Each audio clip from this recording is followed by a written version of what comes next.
La petite fille aux allumettes de Hans Christian Andersen. La petite fille aux allumettes. Il faisait vraiment très froid ce jour-là. Il neigeait depuis le matin et maintenant il faisait déjà sombre. Le soir approchait, le soir du dernier jour de l'année. Au milieu de ce froid et de cette obscurité, une pauvre petite fille marchait pieds nus dans la rue. Lorsqu'elle était sortie de chez elle ce matin, elle avait pourtant de vieilles chaussures, mais des chaussures beaucoup trop grandes pour ses petits pieds. C'étaient de grandes chaussures que sa mère avait déjà usées, si grandes que la petite les perdit lorsqu'elle courut pour traverser la rue entre deux voitures. L'une fut écrasée par les voitures, quant à l'autre, un gamin l'emporta avec l'intention d'en faire un berceau pour sa petite poupée. Voilà pourquoi la malheureuse enfant n'avait plus rien pour protéger ses pauvres petits pieds. Dans son tablier, elle portait des allumettes. Elle en tenait une boîte à la main pour essayer de la vendre. Mais la journée finissait et elle n'avait pas encore vendu une seule boîte d'allumettes. Elle avait très faim et très froid, pauvre petite.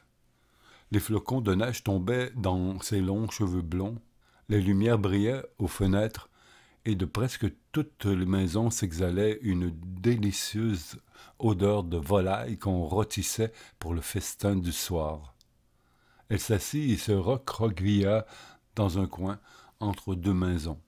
Le froid la saisissait de plus en plus, mais elle n'osait pas retourner chez elle. Elle rapportait toutes ses allumettes et aucune pièce de monnaie. Son père la battrait. Et, en plus, chez elle, il faisait aussi très froid. Ses petites mains étaient toutes transies. Si je prenais une allumette, se dit-elle, une seule pour réchauffer mes doigts. C'est ce qu'elle fit. Quelle flamme merveilleuse c'était. Il sembla tout à coup à la petite fille qu'elle se trouvait devant un grand poêle en fonte, comme elle en avait aperçu un jour.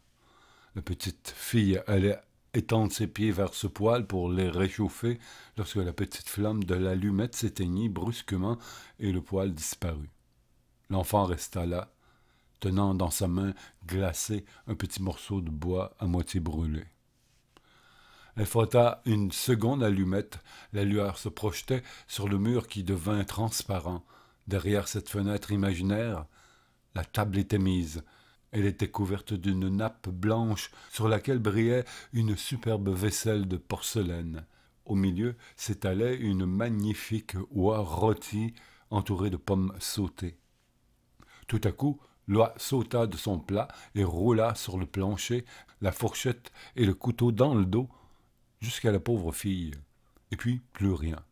L'allumette s'éteignit. Elle n'avait devant elle que le mur épais et froid. L'enfant prit une troisième allumette.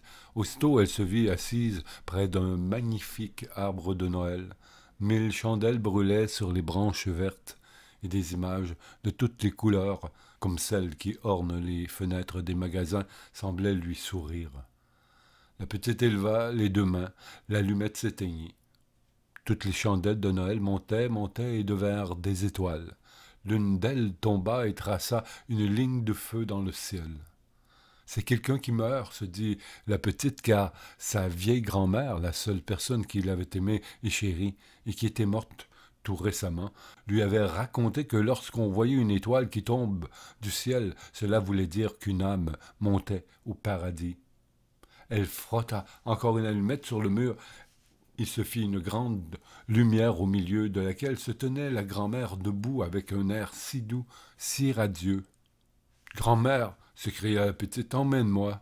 Lorsque l'allumette s'éteindra, je sais que tu ne seras plus là quand l'allumette s'éteindra. Tu disparaîtras comme le poêle de fer, comme l'oie rôtie et comme le bel arbre de Noël. » Et l'enfant alluma une nouvelle allumette et puis une autre, et enfin tout le paquet pour voir sa bonne grand-mère le plus longtemps possible. Alors la grand-mère prit la petite dans ses bras et toutes les deux s'envolèrent joyeuses, si haut qu'il n'y avait plus ni froid, ni faim, ni chagrin. Le lendemain matin, les passants trouvèrent sur le sol le corps de la petite fille aux allumettes. Ses joues étaient rouges, elle semblait sourire. Elle était assise avec les allumettes dont un paquet avait été tout brûlé. Elle tenait dans sa petite main toute raidie les restes brûlés d'un paquet d'allumettes. Elle a voulu se chauffer, dit quelqu'un. Les passants versèrent des larmes, mais ils ne savaient pas toutes les belles choses qu'elle avait vues pendant la nuit du Nouvel An. Ils ignoraient que, si elle avait bien souffert, elle était maintenant heureuse dans les bras de grand-mère.